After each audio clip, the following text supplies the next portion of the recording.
Well, that's no better a solution than any of the others, is it?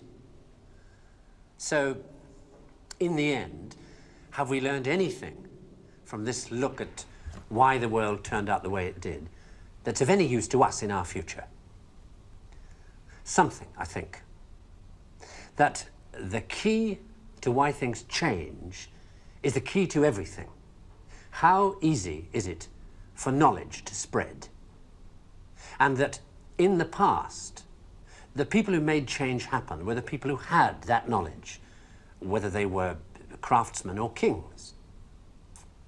Today, the people who make things change, the people who have that knowledge, are the scientists and the technologists who are the true driving force of humanity. And before you say, what about the Beethovens and the Michelangelos? Let me suggest something with which you may disagree violently. That at best, the products of human emotion, art, philosophy, politics, music, literature, are interpretations of the world that tell you more about the guy who's talking than about the world he's talking about. Second-hand views of the world, made third-hand by your interpretation of them. Things like that, as opposed to this. Know what it is? It's a bunch of amino acids, the stuff that goes to build up a worm or a geranium or you. This stuff's easier to take, isn't it? Understandable, got people in it. This, scientific knowledge, is hard to take because it removes the reassuring crutches of opinion, ideology, and leaves only what is demonstrably true about the world.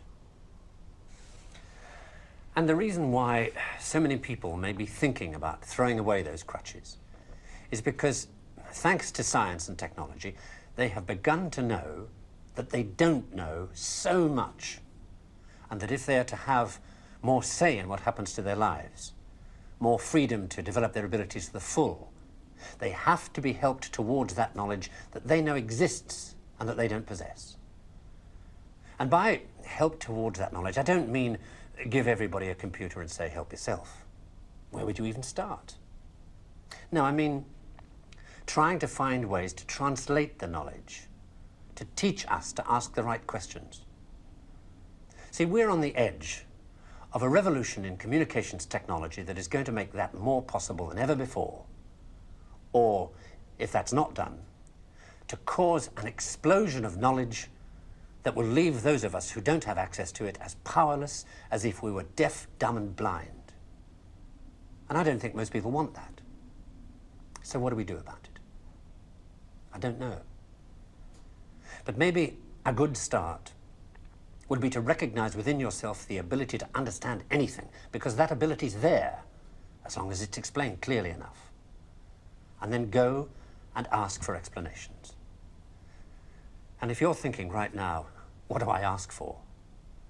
Ask yourself if there's anything in your life that you want changed. That's where to start.